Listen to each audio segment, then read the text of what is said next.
નમસ્કાર મિત્રો, સ્વાગત છે આપણા નવા વિડીયોની અંદર. આપણી આ ચેનલ ન્યાય મંદિર ન્યૂઝને સબસ્ક્રાઈબ જરૂર કરી લેજો. મિત્રો, વાત કરવી છે કે મહિપતસિંહ બાપુનો જે રીતે વિરોધ થઈ રહ્યો છે, ખોટી રીતે મહિપતસિંહ સાથે પોપટભાઈ આહિરને પણ બદનામ કરવામાં આવી રહ્યા છે. આ બધું ષડયંત્ર અમેરિકાની અંદરથી ગોઠવવામાં આવ્યું છે. કારણ કે બાપુને જ્યારથી બાપુએ એક હોસ્પિટલો બનાવવાની વાત કરી છે ત્યારથી લઈ અને બાપુનો વિરોધ થવાની શરૂઆત થઈ ગઈ. એટલા માટે કે અત્યારે ડૉક્ટરોની સહાય લાચાર દર્દીઓને બેખૌફ રીતે લૂંટી રહ્યા છે, અંધાધૂંધ લૂંટી રહ્યા છે. વ્યક્તિ ખલાસ થઈ ગયો હોય તોય વેન્ટિલેટર ઉપર રાખી, ઓક્સિજન ઉપર રાખીને અઢળક રૂપિયા લૂંટવામાં આવી રહ્યા છે. 50 રૂપિયાની દવા હોય તમને 500નું બિલ આપી દેવામાં આવે છે મેડિકલની.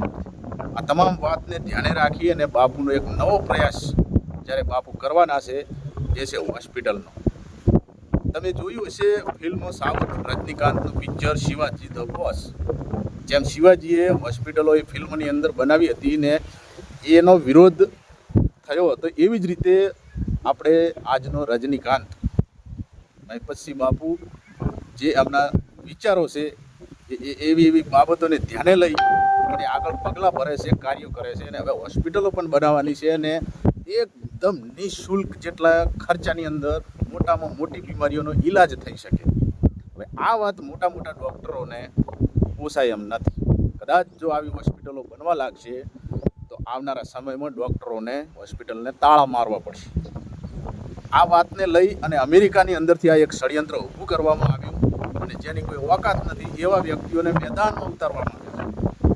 કારણ એ છે કે મહિપતસિંહ બાપુ આગળ વધી ના શકે, હોસ્પિટલો બનાવી ના શકે, અને જેને લઈ અને એમના ઉપર વારંવાર આક્ષેપો અને આરોપો લગાવી દેવામાં આવી રહ્યા છે.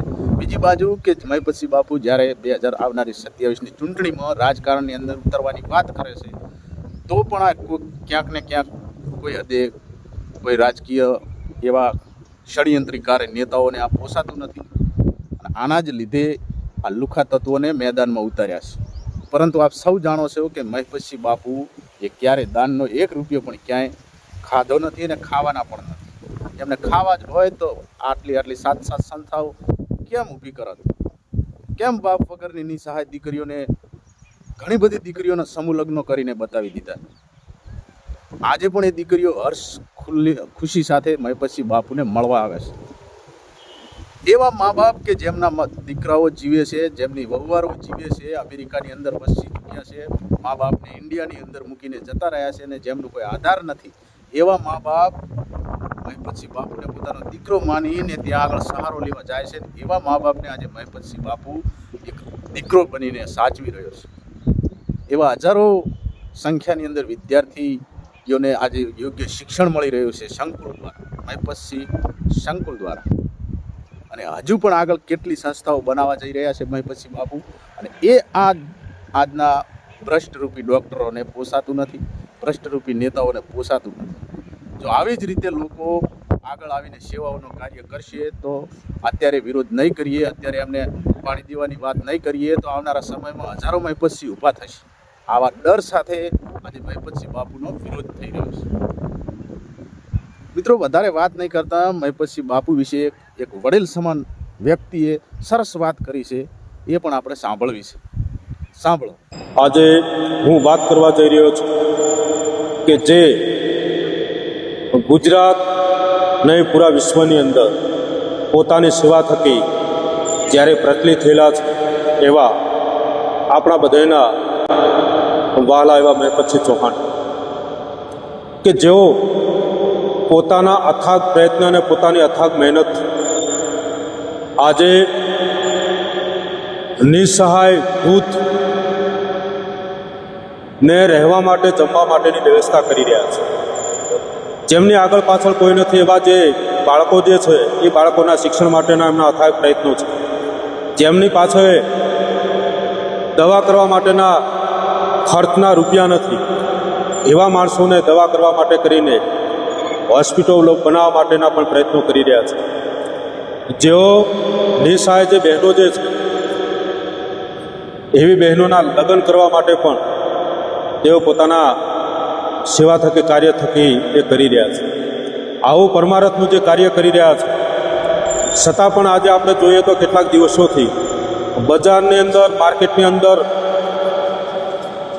મોબાઈલોમાં રીલ બનાવીને આવા એક વ્યક્તિને બદનામ કરવા માટેના એમના કાવતરા આપણે જોઈ રહ્યા છીએ. તો આ બાબતે મારે કહેવાનું મન થાય છે કે મેપતસિંહ ચૌહાણ, આ જે લોકો જે છે એ લોકોની વાતોથી આપણે આપણા કર્મને છોડી નથી દેવા. આ લોકોનું ષડયંત્ર છે કે ગમે તે ભોગે જે સેવાનું જે કાર્ય થઈ રહ્યું છે એ સેવાના કાર્યની અંદર ન આવે. એટલે કહેવાનું મન થાય છે મેપતસિંહ ચૌહાણ કે જ્યારે સતયુગ હતો એ સમયની અંદર પણ ઋષિમુનિઓ લોકોના કલ્યાણ માટે કરી વનોમાં, જંગલોમાં જઈને યજ્ઞો અને હવનો કરતા હતા. તો એ સમયની અંદર પણ લોક કલ્યાણ ન થાય, સારા કર્મ ન થાય, એના માટે કરીને વન અને જંગલમાં પણ અસુરો આવીને એ હોમ હવનનો ભંગ કરતા હતા. એટલે એવું નથી કે સતયુગ હતો તો જ અસુરો હતા. અત્યારે આ કળિયુગની અંદર પણ એ અસુરોની ઓલાદો ફરે છે બજારમાં. જ્યાં તમે સારું કર્મ કરશો, જ્યાં સેવાનું તમે કર્મ કરશો, જ્યાં સત્માર્ગ તરફ તમે જતા હશો, ત્યાં તમારા એ કર્મની અંદર, એ હવનની અંદર હાડકા નાખવા માટે આવા અસુરો આવશે. એટલે આવા લોકોની એક જ વિચારસરણી છે, એક જ એમનો ધંધો છે કે ગમે તે કરી મોટા વ્યક્તિને બદનામ કરી અને પોતાની લોકચાહના વધારવી. શું કરીએ તો જે સારું કર્મ કરી રહ્યો છે એ સારા કર્મને અટકાવી શકીએ. એટલે એમની વિચારસરણી એક જ છે કે ગમે તે આમ તામ બોલીશું તો મેપતસિંહ ચૌહાણ એક ક્ષત્રિય છે એટલે એ જવાબ આપશે, અને જવાબ આપશે ત્યારે ફસાશે. તો એ સમયની અંદર આપણે એનો પૂરો ઉપયોગ થશે. અને આ એમના ષડયંત્રના ભાગરૂપે જે મેપતસિંહ ચૌહાણ જે અત્યારે ફાઉન્ડેશન જે ચલાવી રહ્યા છે એ ફાઉન્ડેશનને એને નષ્ટ નાબૂદ કરવાનો અમનું આ જે કાવતરું છે, કાવતરાના ભાગરૂપે આ જેને આપણે કોકરોચ કહીએ તો પણ ચાલે, આવા વ્યક્તિ માનસિકતા ધરાવતા લોકો અત્યારે એ વિરોધ કરી રહ્યા છે. એટલે મેપતસિંહ ચૌહાણને હું કહીશ કે કાદવમાં પથ્થર ફેંકવાથી કાદવને કોઈ ફરક પડવાનો નથી. એ કાદવ હંમેશા ઈચ્છે છે કે કોઈના સારા કપડા ઉપર જઈને હું પડો અને દાગ પાડો. એટલે મેપતસિંહ ચૌહાણજી, આપ ચિંતા ન કરો. જંગલની અંદર સિંહ ફરતો હોય તો કૂતરા તો ભસતા હોય, અને સિંહ જો કૂતરાનો શિકાર કરે તો એમાં સિંહની ખુમારી લાગે છે, એમાં કૂતરાનો કોઈ ફરક પડતો નથી. એટલે તમે જે સત્કર્મ કરી રહ્યા છો, તમારા થકી અત્યારે જે નિશાળે જે ગુજરાત નહીં, ગુજરાતના બહારના પણ લોકોને રહેવા, જમવા, શિક્ષણ અને દવા સુધીનો જે વ્યવસ્થા તમે જે કરી આપો છો એ એકદમ ઉત્તમમાં ઉત્તમ કાર્ય છે. આનાથી મોટો કોઈ મહાયજ્ઞ કે મોટું કાર્ય હોઈ ન શકે. અરે આ રીતના વિરોધ કરવાથી સસ્તી તમારી આ પ્રસિદ્ધિ મેળવવામાં, યાર કોઈને તમે મદદરૂપ જીવનમાં ન થઈ શકો તો કાંઈ નહીં. જે સત્કર્મ કરી રહ્યો છો એમાં દાન પુણ્ય પેટે તમે ન આપી શકો તો કાંઈ નહીં, પણ કમસે કમ આવા જે કાર્યો થઈ રહ્યા છે એમનો વિરોધ કરવાનો તો બંધ કરો. થોડીક તો તમે જુઓ કે કઈ દિશામાં તમે કેવા તમારા કર્મ કરી રહ્યા છો. એટલે મેપતસિંહ ચૌહાણજીને હું એટલું જ કહીશ, આપના કર્મો સોનાથી પણ ઉજળા છે. આપ સતત લોકોની જે સેવા કરી રહ્યા છો ચાલુ રાખો. વિરોધ કરવાવાળા વિરોધ કરશે, એમને આપણે જવાબ આપવાની કોઈ જરૂર નથી. આપણું જે કર્મ છે, આપણી જે સેવા છે, અને એ સેવા અને કર્મ જ આ જે અત્યારે જે કોકરોચો જે તમારો વિરોધ લઈને, વિરોધનો ઝંડો લઈને જે કરી રહ્યા છો એનો જવાબ છે. બસ હું વધારે તો આપને નહીં કહું, પણ આપના સેવા કાર્યો જોઈને અમને ખૂબ જ આનંદ થાય છે અને આવા નવા પરમારથના કાર્યો સતત કરતા રહો. આપને ખૂબ શક્તિ મળે. મા જગદંબા આપની સહાય કરે એ જ અમારી અભ્યર્થના. સાથે જય માતાજી. બુઝુર્ગ વ્યક્તિએ જે વાત કરી, વડીલ સમાન વ્યક્તિએ જે વાત કરી, ખૂબ સરસ વાત કરી. ધન્યવાદ એમને પણ. અને મહેપતસિંહ બાપુને આવી રીતે હજારોની લાખોની સંખ્યામાં આપણે સમર્થન પૂરું પાડવાનું છે.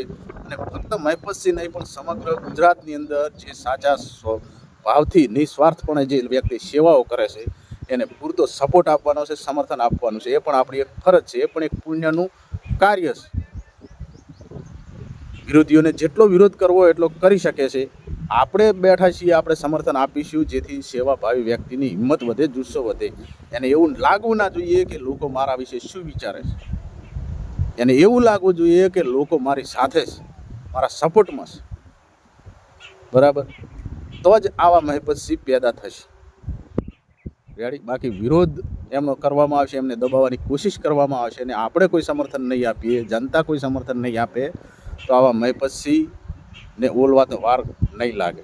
કારણ કે એમને પણ એવું પોઝિટિવ વિચારો આવવા લાગે કે શું જનતા પણ મારા વિશે આવું ખરાબ વિચારતી હશે આપણા વિશે, પણ નહીં. જેટલા પણ લોકો આવી રીતે સેવા કરે છે મહેપતસિંહની જેમ, એવા દરેક મિત્રોને આપણે ફૂલ સપોર્ટ કરીએ છીએ, ફૂલ સમર્થન કરીએ છીએ અને હંમેશા આપણે એમને ખભે ખભો મિલાવીને એમની સાથે જ છીએ. એમના ઉપર અંશ જેટલો પણ આપણને કોઈને શક નથી. બરાબર, આપણે કોઈને 5 રૂપિયાની ચા પાવાની ઓકાત નથી. અને આ વ્યક્તિઓ ભલે દાનના રૂપિયા કરતા હોય પણ સમય, પોતાનો કિંમતી સમય, અત્યારે કોની પાસે સમય છે? આપણો પોતાનો કિંમતી સમય આપીને આટલા લોકોને સાચવવા, એમનું ભરણ પોષણ કરવું, એમની જવાબદારી રાખવી એ કંઈ નાની વસ્તુ નથી. માટે મિત્રો, બને એટલો વિડીયો શેર કરો અને શેર કરો કે મહેપતસિંહ બાપુ સુધી વિડીયો પહોંચે અને એમને પણ થાય કે ના, ગુજરાતની જનતા મારી સાથે છે, દેશના લોકો, નાગરિકો મારી સાથે છે. અને એમની પણ હિંમત વધે, એટલે વધારે ને વધારે આગળ વધે અને વધારે ને વધારે લોકોની સેવામાં કાર્યરત રહે એવી આપણે પ્રાર્થના કરીએ છીએ. બરાબર, તો મિત્રો, વિડીયોની અંદર આજે આટલું. મળીએ નવા વિડીયોમાં નવી અપડેટ સાથે. રજા આપશો. જય માતાજી.